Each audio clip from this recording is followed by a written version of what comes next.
برتن دیکھ کر اسے یہی لگا کہ انہوں نے پیا بھی ہے اور کھایا بھی۔ اس فریزر اور کچن میں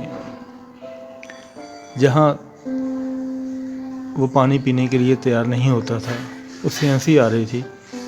جو اپنے آپ کو جتنا اچھا اور سچا مسلمان ظاہر کرنے یا بننے کی کوشش کرتا دکھائی دیتا ہے، وہ اتنا بڑا فراڈ ہوتا ہے۔ یہ ایک شخص تھا جو یوں ظاہر کرتا تھا جیسے پورے امریکہ میں ایک ہی مسلمان ہے اور ایک ہی لڑکی ماما تھی جو ٹینٹ جتنی بڑی چادر اوڑھتی تھی، اور کردار اس کا یہ تھا کہ ایک لڑکے کے لیے گھر سے بھاگ گئی اور بنتے پھرتے ہیں سچے مسلمان۔ نیچے اپنی گاڑی میں آ کر بیٹھتے ہوئے اس نے کچھ تنفر سے سوچا، منافقت اور جھوٹ کی حد ان پر ختم ہو جاتی ہے۔ وہ گاڑی پارکنگ سے نکالتے ہوئے بڑبڑا رہا تھا۔ اس وقت وہ سینڈرا کے پاس نہیں جا سکتا تھا۔ اس نے دانش کے پاس واپس جانے کا فیصلہ کیا۔ وہ اسے دیکھ کر حیران ہوا۔ سالار نے بہانہ بنا دیا کہ وہ بور ہو رہا تھا، اس لیے اس نے دانش کے پاس آنے اور رات وہاں گزارنے کا فیصلہ کیا۔ دانش مطمئن ہو گیا۔ اتوار کی رات کو وہ واپس نیو ہیون اپنے اپارٹ آیا تو سعد وہاں نہیں تھا۔ اس کے فلیٹ میں کہیں بھی ایسے آثار نہیں تھے جس سے یہ پتہ چلتا ہو کہ وہاں کوئی عورت بھی آئی تھی۔ وائن کی وہ بوتل بھی اسے کہیں نہیں ملی۔ وہ زیر لب مسکراتا ہوا پورے اپارٹمنٹ کا تفصیلی جائزہ لے رہا تھا۔ وہاں موجود ہر چیز ویسے ہی تھی جیسے وہ چھوڑ کر گیا تھا۔ سالار نے اپنا سامان رکھنے کے بعد سعد کو فون کیا۔ کچھ دیر رسمی باتیں کرنے رہنے کے بعد وہ موضوع پر آ گیا۔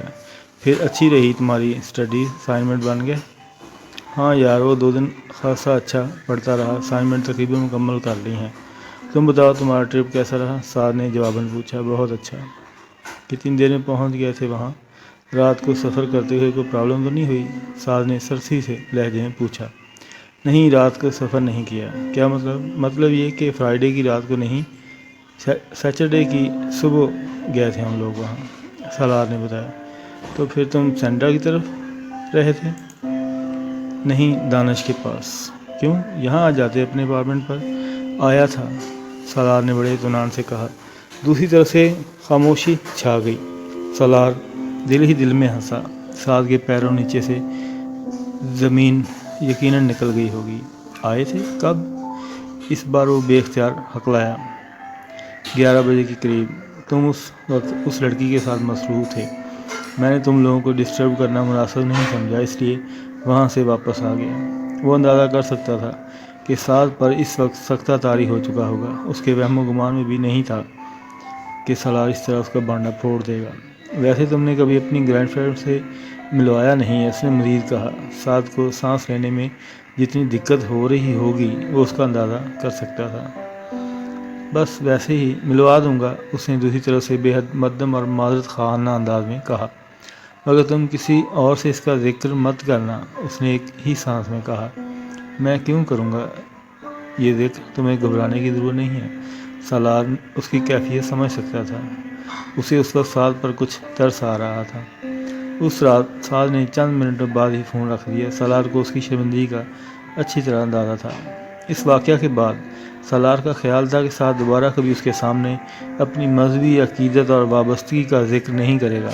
مگر اسے یہ دیکھ کر حیرت ہوئی تھی کہ سعد میں کوئی تبدیلی نہیں آئی تھی۔ وہ اب بھی اسی شد و مد سے مذہب پر بات کرتا، دوسروں کو ٹوک دیتا، نصیحتیں کرتا، نماز پڑھنے کی ہدایت دیتا، صدقہ خیرات دینے کے لیے کہتا، اللہ سے محبت کے بارے میں گھنٹوں بولنے کے لیے تیار رہتا، اور مذہب کے بارے میں بات کر رہا ہو تو کسی آیت یا حدیث کا حوالہ دیتے ہوئے اس کی آنکھوں سے آنسو بھی جاری ہو جاتے۔ اس کے گروپ کے لوگوں کے ساتھ اور بہت سے لوگ سعد سے بھی متاثر تھے اور اس کے کردار سے بہت مرعوب، اور اللہ سے اس کی محبت پر رشک کا شکار۔ ایک مثالی مسلم جوانی کی مصروف زندگی میں بھی اس میں کوئی شک نہیں تھا کہ سعد بات کرنا جانتا تھا۔ اس کا انداز بیاں بے حد متاثر کن تھا، اور اس کے شناسا لوگوں میں صرف سالار تھا جس پر اس کی نصیحت کوئی اثر نہیں کرتی تھی، جو اسے ذرا بھر بھی متاثر نہیں تھا، اور نہ ہی کسی رشک کا شکار، جسے سعد کی داڑھی اس کے دین کے لیے استقامت کا یقین دلانے میں کامیاب ہوئی، اور نہ ہی دوسروں کے لیے اس کا ادب و احترام اور اس کا نرم انداز گفتگو۔ امامہ سے مذہبی لوگوں کے لیے اس کی ناپسندیدگی کا آغاز ہوا تھا۔ جلال سے اسے آگے بڑھایا اور سعد نے اسے انتہا پر پہنچا دیا۔ اس کا خیال تھا کہ مذہبی لوگوں سے بڑھ کر منافق کوئی دوسرا نہیں ہوتا۔ داڑھی رکھنے والا مرد اور پردہ کرنے والی عورت کسی بھی قسم کی بلکہ ہر قسم کی برائی کا شکار ہوتے ہیں، اور ان لوگوں سے زیادہ جو خود کو مذہبی نہیں کہتے۔ اتفاق سے ملنے والے ان تینوں لوگوں نے اس یقین کو مستحکم کیا۔ امامہ ہاشم، پردہ کرنے والی لڑکی، اور ایک لڑکے کے لیے اپنے منگیتر، اپنے خاندان، اپنے گھر کو چھوڑ کر رات میں فرار ہو جانے والی لڑکی۔ جلال انصر، داڑھی والا مرد، حضور صلی اللہ علیہ وسلم سے محبت میں سرشار ہو کر نعتیں پڑھنے والا، اور ایک لڑکی سے پھر چلانے والا، اور پھر اسے بیچ راستے میں چھوڑ کر ایک طرف ہو جانے والا، پھر دین الگ دنیا الگ کی بات کرنے والا۔ سعد ظفر کے بارے میں اس کی اس رائے ایک اور واقعہ خراب کر گئی۔ وہ ایک دن اس اپارٹمنٹ پر آیا ہوا تھا۔ سالار اس وقت کمپیوٹر آن کیے اپنا ہی کام کرتے ہوئے اس سے باتیں کرنے لگا۔ پھر کچھ چیزیں لانے کے لیے اپارٹمنٹ سے قریبی مارکیٹ جانا پڑا، اور اسے پیدل وہاں آ جانے اور شاپنگ کرنے میں 30 منٹ لگ گئے تھے۔ سعد اس کے ساتھ نہیں آیا تھا۔ جب سالار واپس آیا تو سعد کمپیوٹر پر چیٹنگ میں مصروف تھا۔ وہ کچھ دیر مزید اس کے پاس گپ شپ کرتا رہا، پھر چلا گیا۔ اس نے جانے کے بعد سالار نے لنچ کیا اور ایک بار پھر کمپیوٹر پر آ کر بیٹھ گیا۔ وہ بھی کچھ دیر چیٹنگ کرتا رہا چاہتا تھا، اور اتفاق یہ تھا کہ اس نے لاشعوری طور پر کمپیوٹر چلاتے ہوئے اس کی ہسٹری دیکھی۔ وہاں ان ویب سائٹ اور پیجز کی کچھ تفصیلات تھیں جو کچھ دیر پہلے اس نے یا سعد نے دیکھی تھیں۔ سعد نے جن چند ویب سائٹ کو دیکھا تھا وہ پورنوگرافی سے متعلق تھیں۔ اسے اپنے یا کسی دوسرے دوست کو ان کے پیجز دیکھنے یا ویب سائٹ کو وزٹ کرنے پر حیرت نہ ہوتی نہ اعتراض۔ وہ خود ایسی ویب سائٹ کا وزٹ کرتا رہتا تھا، مگر سعد کے ان ویب سائٹ کو وزٹ کرنے پر اسے حیرت ہوئی۔ اس کی نظروں میں کچھ وہ اور نیچے آ گیا تھا۔ پھر تمہاری کیا پلاننگ ہے؟ پاکستان آنے کا کیا ارادہ ہے؟ وہ اس دن فون پر سکندر سے بات کر رہا تھا۔ سکندر نے اسے بتایا کہ وہ طیبہ کے ساتھ کچھ ہفتوں کے لیے آسٹریلیا جا رہے ہیں۔ انہیں وہاں اپنے رشتہ داروں کے ہاں ہونے والی شادی میں کچھ تقریبات میں شرکت کرنی ہے۔ آپ دونوں وہاں نہیں ہوں گے تو میں پاکستان آ کر کیا کروں گا؟ اسے مایوسی ہوئی۔ یہ کیا بات ہوئی؟ تم بہن بھائیوں سے ملنا، انیتا تمہیں بہت مس کر رہی ہے۔ سکندر نے کہا، پاپا میں ادھر ہی چھٹیاں گزاروں گا، پاکستان آنے کا کوئی فائدہ نہیں ہے۔